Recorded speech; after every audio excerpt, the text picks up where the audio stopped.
Halo dongan-dongan Skambal 2 TV yang hijau kali. Apa kabar kalian semua? Sehat kan? Ya, sebenarnya bosan dan muak juga kita kan bahas-bahas tentang sepak bola Indonesia ini. Belum juga bisa dipastikan kapan mulai ya kan?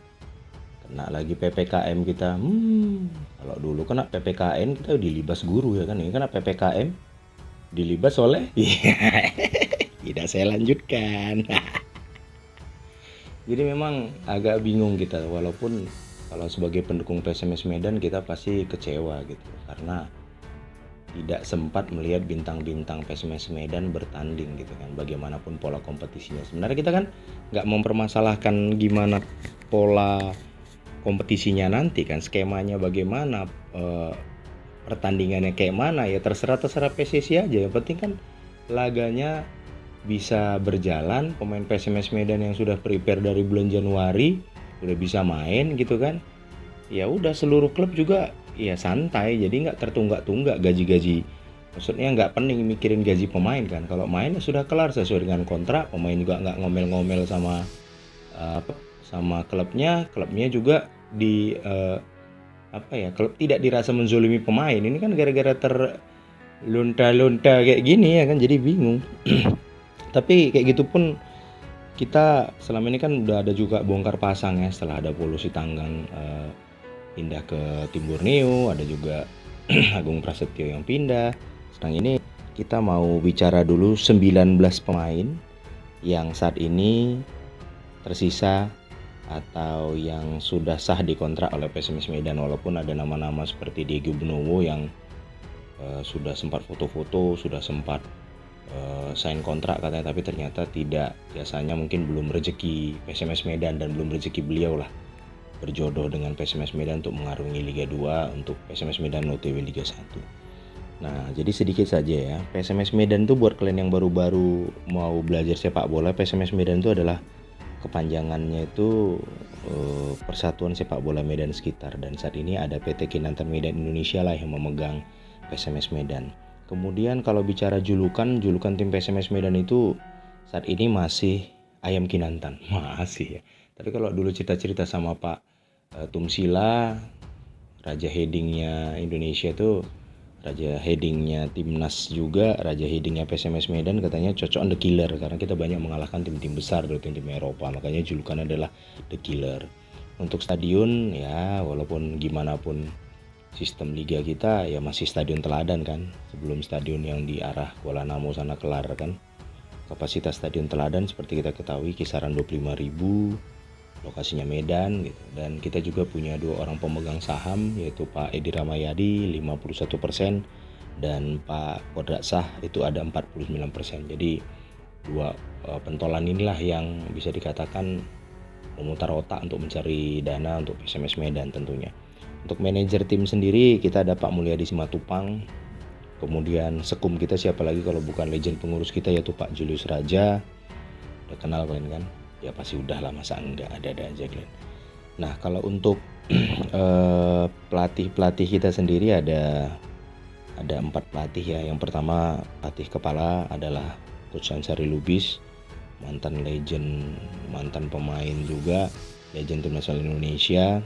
Kemudian ada juga seorang Army juga ya, Tulang Ridwan Saragi sebagai asisten. Kemudian Bang Legi bin Raharjo juga, yang siapa yang nggak kenal ya, laku asisten ya, bisa juga dikatakan mungkin fungsi beliau itu adalah bisa lebih dekat ke pemain kan, pemain karena musim lalu beliau masih di PSMS Medan selaku pemain, saat ini diangkat lah menjadi pelatih, ya udah jadi mungkin lebih dekat. Kemudian untuk pelatih kiper sendiri kita punya Coach M Halim ya kan, siapa yang nggak kenal beliau. Kemudian untuk sektim, nah ini sekretaris tim ini ada namanya Bapak Edi Siswanto alias Om Keli, orangnya gendut-gendut tuh ya kan. Nah sekarang ini kita mau kenalan dulu sama pemain-pemain PSMS Medan. Nah pemain PSMS Medan mungkin udah lengkap dari sisi penjaga gawang ya, karena sudah ada 3 penjaga gawang di situ. Yang pertama siapa lagi kalau bukan Abdul Rohim, kemudian Sendri Johansah yang ya keren mainnya, beberapa kali waktu lawan Persiraja Banda Aceh aja kita pikir gol tapi itu masih bisa ditepis, itu juga keren ya. Lalu ada juga Herlian Laksono. Jadi 3 ini yang akan membuat Coach Salim jadi pening siapa yang menjadi kiper inti. Tapi ya rezekinya Coach Salim lah lebih pening gara-gara ini kan, pening gara-gara siapa yang terbaik kan. Sempat pening gara-gara gak ada yang baik, baru mampus kita setiap syuting golnya mampus gitu kan.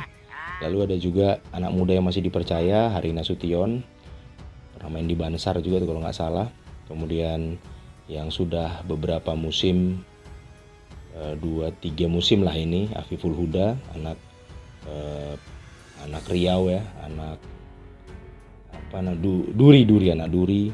Kemudian ada juga Siana Hilang Gusti Sandria, lalu Saiful Ramadan, kapten kita juga, lalu Wiganda Pradika yang overlappingnya di sisi sebelah kanan cantik, kerja sama-sama Rahmat kadang, jadi bisa dikatakan duo ini adalah duo sayap yang pasti bahu-membahu untuk membantu PSMS Medan menciptakan gol dengan umpan-umpan mereka. Nah, barisan tengah juga ada Elina Soka, sudah hampir 3 musim juga lah bisa kita katakan kalau dihitung musim lalu sempat jadi ya. Kemudian ada juga ini pemain muda yang keren dari Barito, Sandy Abelia Takinardi, namanya gabungan antara pemain Juventus ya kan sama Abel Balbo.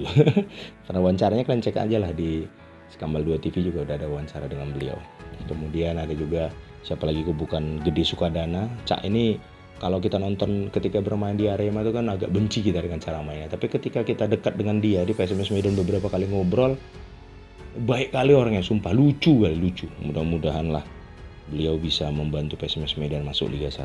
Kemudian ada juga Iksan Pratama yang ya kalau kata coach Ansari kan jadi puzzle yang hilang, puzzle yang dibutuhkan, dan ternyata benar kolektivitasnya bagus dalam mengatur ritme permainan, nggak sia-sia pernah menjadi pemain terbaik Liga 2. Kemudian ada juga anak Pekanbaru juga, anak Riau juga, namanya Yudi Aditya, mainnya juga keren sebagai destroyer juga ya, perusak serangan-serangan lawan. Kemudian ada juga siapa lagi kalau bukan idola anak Medan, Rahmat Hidayat, yang selalu menggunakan gaya-gaya stylenya, tapi udah terbantu sekali dengan ada Iksan Pratama. Kalau ngobrol-ngobrol dengan beliau bilang ya ada Iksan yang membantu beliau juga, jadi lebih tenang beliau untuk cari posisi kan. Lalu ada juga Ilham Fatoni, bisa jadi striker, acap kali dibuat jadi striker tunggal, striker 9 maksud aku, tapi bisa juga sisi kiri sisi kanan bisa dilahap beliau kan, yang beliau juga punya ketenangan yang bagus gitu. Nah, untuk pemain depan siapa lagi kalau bukan Gojali Siregar, bisa berposisi di striker 11 mungkin ya kan, dengan lari-lari kencangnya ditambah dengan umpan-umpan crossing, tinggal siapa saja yang bisa seperti Ezekiel gitu ketika di Persib beliau ya kan. Kemudian ya Anis Nabar yang kita tahu ditabrak orang pun ini nggak ada jatuhnya, lanjut aja terus lari, sprint terus kencang ya. Anak-anak timur kan kayak gitu kan, punya semangat juang yang luar biasa yang jadi masukan juga buat kita. Kemudian ada juga Hamdi Sula. Nah, Hamdi Sula ini sebenarnya bisa berposisi di mana saja. Ketika di Aceh kemarin pada saat Bang Saipul itu agak cedera kaki, Hamdi Sula yang dibuat jadi bek kiri, dan ya padahal dia kan agak tipikal menyerang kan, dibuat jadi defender, dia bisa juga overlapping juga, naik turun juga, membantu pertahanan jadi keren. Kemudian ada striker baru ya, setiap pertandingan persahabatan selalu buat gol. Siapa lagi kalau bukan Rizky Sena ya, orang yang ya kalau kita bilang kalau kalian nonton langsung di Kebun Bunga tuh punya syuting keras ya. Ya harapan kita syuting, dan tinggi badan dia itu kan hampir 180-an juga ya, headingnya juga bagus. Kita juga udah pernah bicara sama dia, biasanya dia katakan ingin memberikan yang terbaik untuk PSMS Medan. Jadi itulah harapan kita sekarang, tinggal pemerintah ya, kalau kita sih push PSSI ya, bisa untuk memberikan ini mempush PSSI untuk bisa merayu pemerintah gitu, karena kan toh tanpa penonton. Itu aja sih sebenarnya, balik ke situ kan. Itu aja mungkin dongan-dongan sedikit aja tentang 19 pemain yang tersisa di PSMS Medan, walaupun mungkin masih ada 3 penambahan karena janjinya manajer kemarin kan, manajemen akan ada naturalisasi 2 orang ya, kita lihat. Walaupun ada juga tambal sulam bisa dikatakan ya, kemarin ada striker, ada juga wing dari Papua, mantan pemain Persib juga nggak jadi kita kontrak. Tapi intinya ya mudah-mudahan persiapan PSMS Medan semakin matang. Tapi kalau lawan Persiraja kemarin lebih matang lah mainnya gitu. Memang asli tahu lawan lah gitu. Jadi memang pertandingan persahabatan itu nggak bisa kita jadikan acuan bagaimana gitu. Karena ini hanya sekedar persahabatan. Tapi ketika melawan Persiraja Banda Aceh yang kastanya juga lebih tinggi dari kita bisa memborbardir mereka, menyerang mereka, dan permainan jadi asik walaupun tidak dilanjutkan di babak kedua. Itu mungkin dongan-dongan laporan dari Skambal 2 TV tentang 19 pemain yang sudah dikontrak oleh PSMS Medan walaupun akan ada penambahan 3 atau 4 pemain. Itu aja, Iman Batak melaporkan. Thank you.